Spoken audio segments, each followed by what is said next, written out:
जय श्री कृष्ण।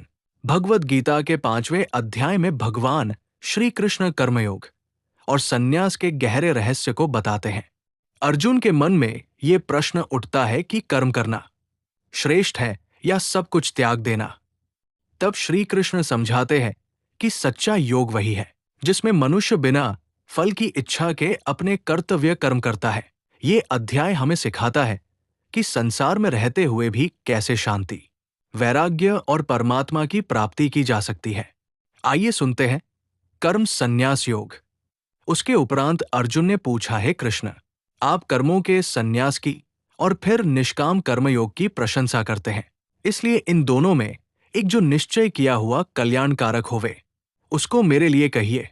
इस प्रकार अर्जुन के पूछने पर श्री कृष्ण महाराज बोले, हे अर्जुन, कर्मों का संन्यास अर्थात मन, इंद्रियों और शरीर द्वारा होने वाले संपूर्ण कर्मों में कर्तापन का त्याग और निष्काम कर्मयोग अर्थात समत्व बुद्धि से भगवदर्थ कर्मों का करना, ये दोनों ही परम कल्याण के करने वाले हैं। परंतु उन दोनों में भी कर्मों के संन्यास से निष्काम कर्मयोग साधन में सुगम होने से श्रेष्ठ है।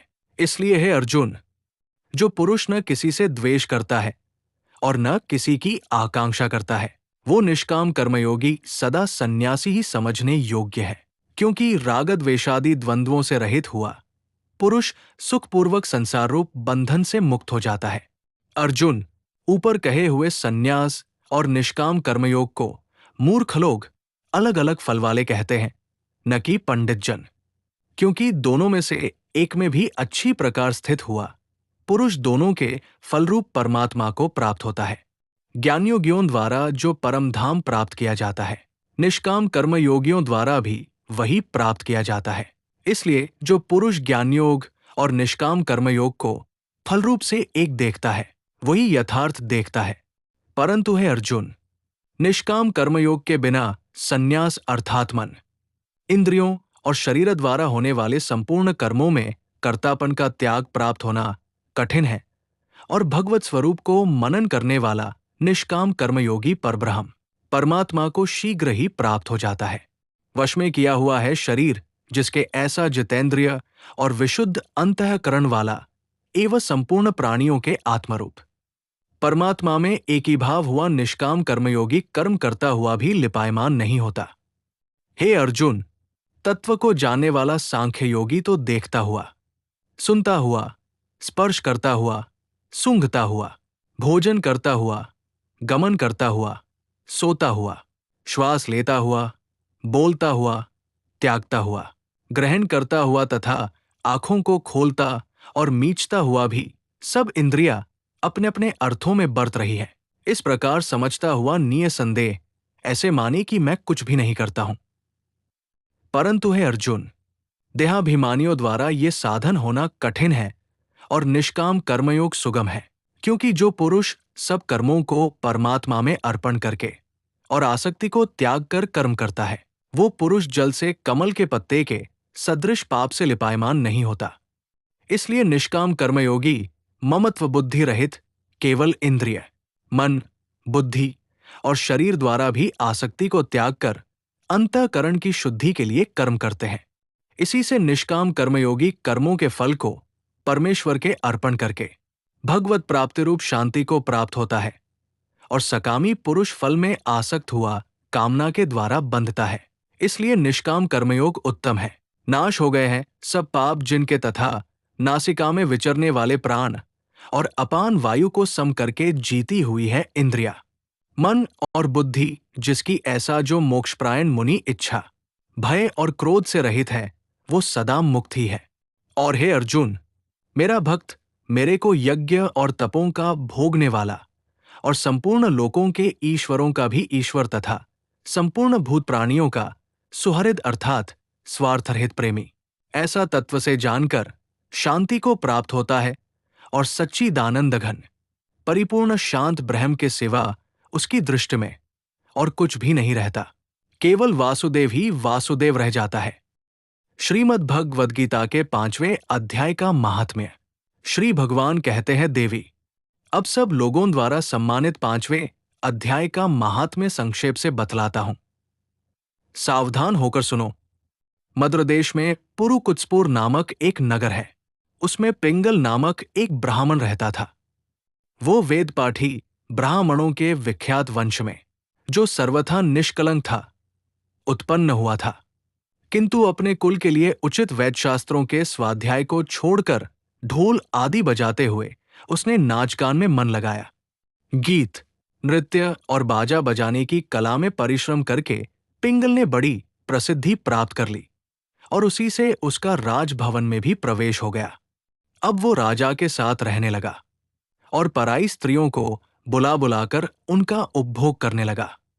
स्त्रियों के सिवा और कहीं उसका मन नहीं लगता था।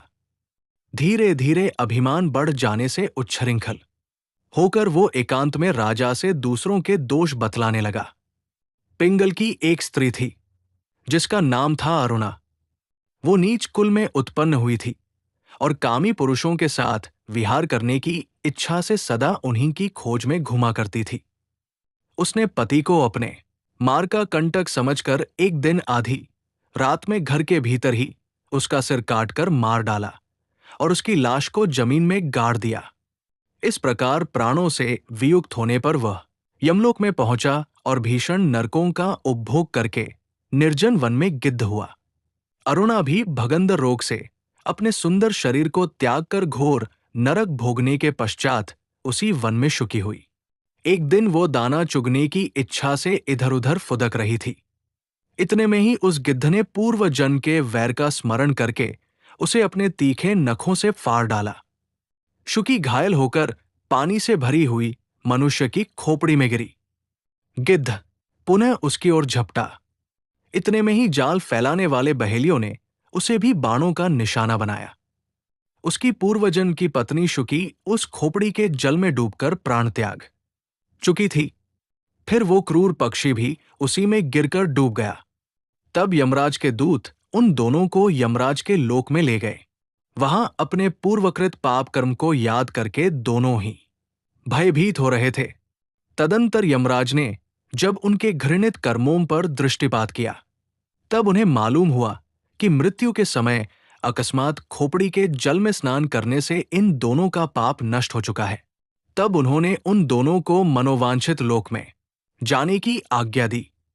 ये सुनकर अपने पाप को याद करते हुए वे दोनों बड़े विस्मय में पड़े और पास जाकर धर्मराज के चरणों में प्रणाम करके पूछने लगे, भगवन, हम दोनों ने पूर्व जन्म में अत्यंत घृणित पाप का संचय किया है, फिर हमें मनोवांछित लोकों में भेजने का क्या कारण है? बताइए। यमराज ने कहा, गंगा के किनारे वट नामक एक उत्तम ब्रह्मज्ञानी रहते थे। वे एकांत सेवी, ममता रहित, शांत, विरक्त और किसी से भी द्वेष न रखने वाले थे। प्रतिदिन गीता के 5वें अध्याय का जप करना उनका सदा का नियम था। 5वें अध्याय को श्रवण कर लेने पर महापापी पुरुष भी सनातन ब्रह्म का ज्ञान प्राप्त कर लेता है। उसी पुण्य के प्रभाव से शुद्ध चित्त होकर उन्होंने अपने शरीर का परित्याग किया था। गीता के पाठ से जिनका शरीर निर्मल हो गया था, जो आत्मज्ञान प्राप्त कर चुके थे, उन्हीं महात्मा की खोपड़ी का जल पाकर तुम दोनों पवित्र हो गए हो। अतः अब तुम दोनों मनोवांछित लोकों को जाओ, क्योंकि गीता के 5वें अध्याय के महात्म्य से तुम दोनों शुद्ध हो गए हो।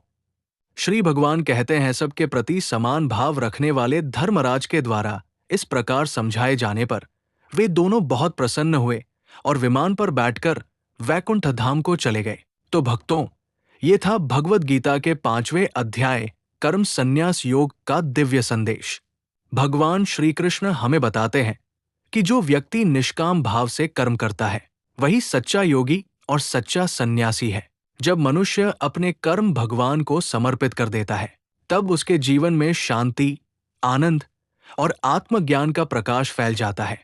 यदि आपको ये अध्याय पसंद आया हो तो वीडियो को लाइक करें, शेयर करें और श्री कृष्ण भक्ति से जुड़ने के लिए चैनल को अवश्य सब्सक्राइब करें।